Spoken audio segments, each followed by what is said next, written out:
For me, Second Life is a very accessible way to learn how to code.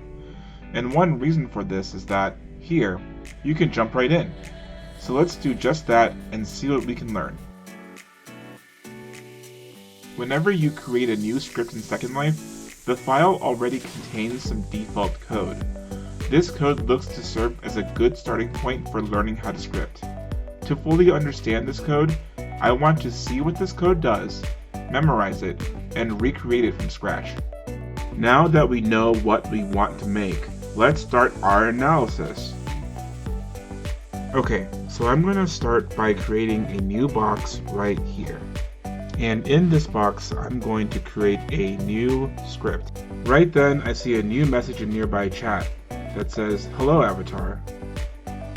So now I'm going to open the script. Okay, I can see there's a line in the code that says LLSay 0 hello avatar. I know that all code is just a list of instructions, so this line must just be an instruction for the computer to follow.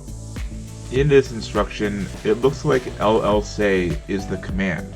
Then there's an open parenthesis. And then I'm not really sure what the 0 means yet, but then there's a comma, and then it looks like it's specifying hello avatar on the same line. So it looks to be telling the object to say hello avatar in nearby chat, and it ends with a closing parenthesis and a semicolon. Let's look in the Second Life wiki for documentation on LLSay.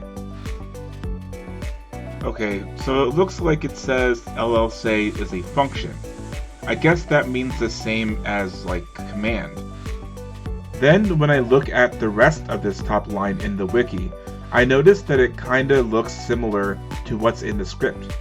We have the LLSay followed by an open parenthesis. We also have the closing parenthesis and the semicolon at the end. And there's a comma in the middle. So it looks like the integer channel in the documentation maps to the 0 in the code, and the string message maps to hello avatar.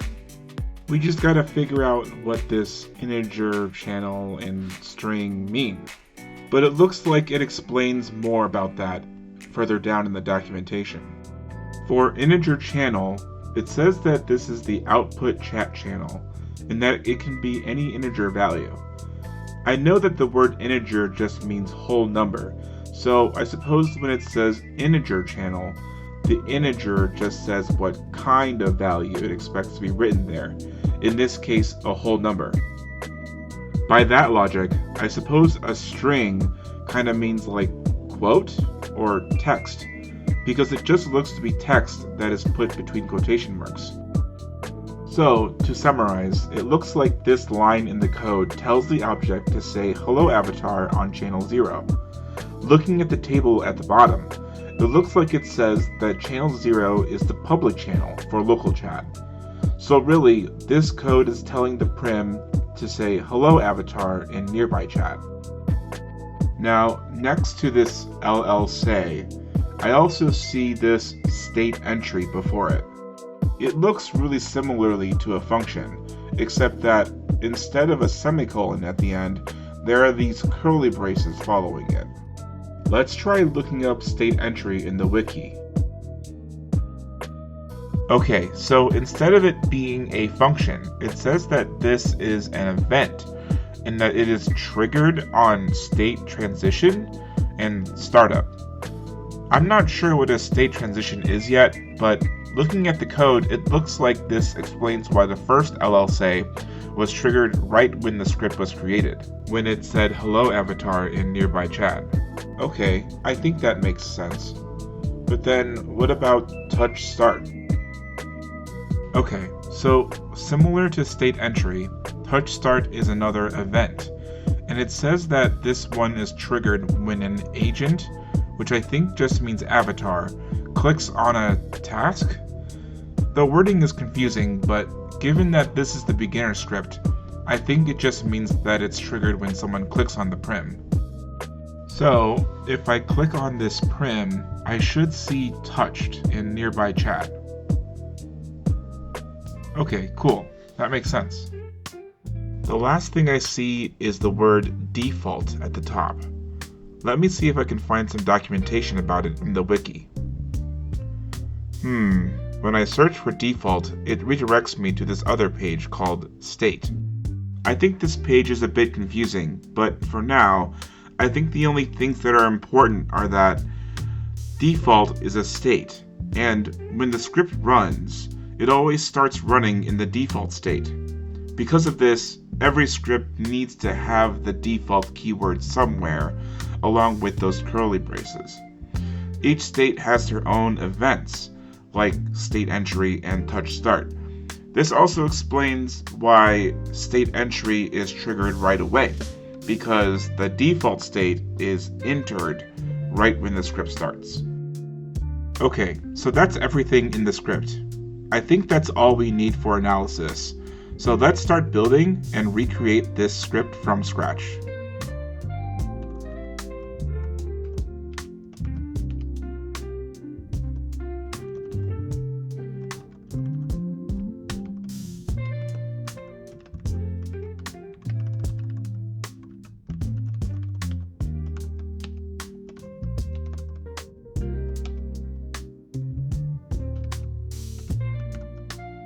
Okay, let me see if this works so far.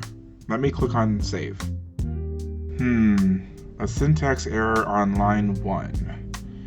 Oh, I put parentheses there, but I actually need curly braces. And I think it's the same for state entry too. So let me go ahead and fix that.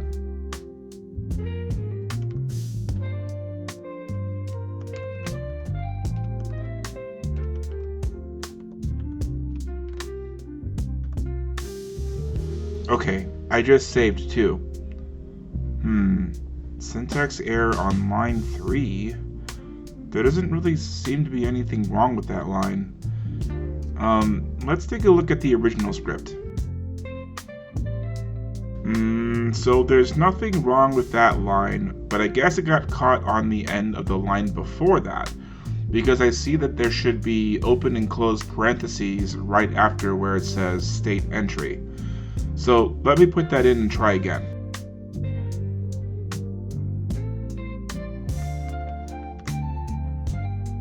Okay, so we're making progress. Now there seems to be an error around where it says hello avatar. Let's look at the original script again. It looks like I'm missing some double quotation marks around the text. So let me try again with those added.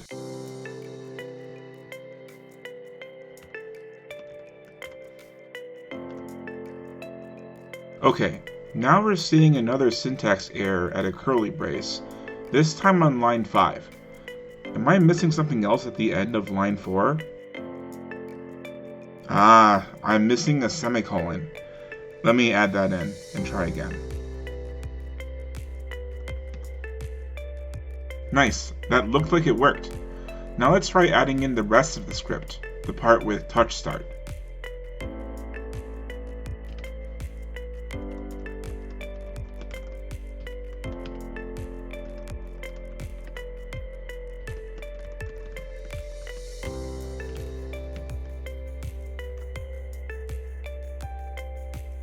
Okay, so it looks like there's another syntax error between the parentheses after touch start. What's wrong with that piece of code? Let me see the original script again. Well, it looks like I'm missing this integer total number part. I'm not sure what that is, but let me try adding it in and seeing if that fixes it.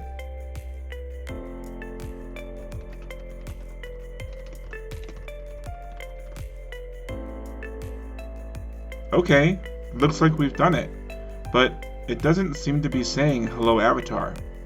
Is it running?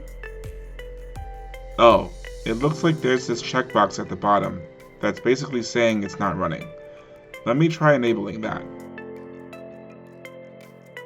Alright, and if I click it, nice, it works. Now let's try experimenting with this a little.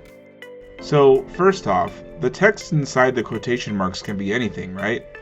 If I put in some random text, I think it should show whatever I tell it to say. Let me try putting in learn LSL with me. Okay, cool, that works. Now let me see what happens when I try to change the channel number. I know that channel 0 is for nearby chat, but what happens if I try some other number? Okay, so looks like there's no errors, but there's nothing that shows up in nearby chat, which I suppose is to be expected. It must be sending this message on channel 1, which means that it's sent on a private channel.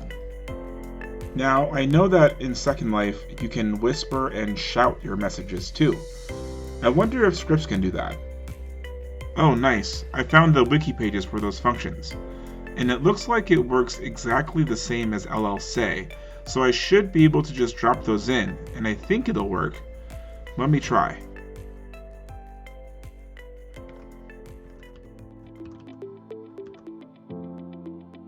Okay, nice. And let's try shout.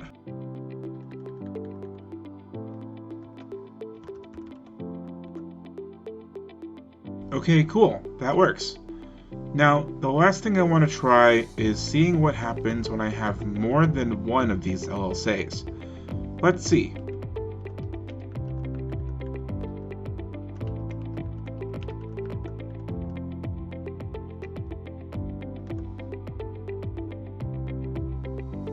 Okay, yeah, so it says all 3 of those lines that I wrote, and it looks like it goes in order from top to bottom. Let me try reordering the lines to see if that's true.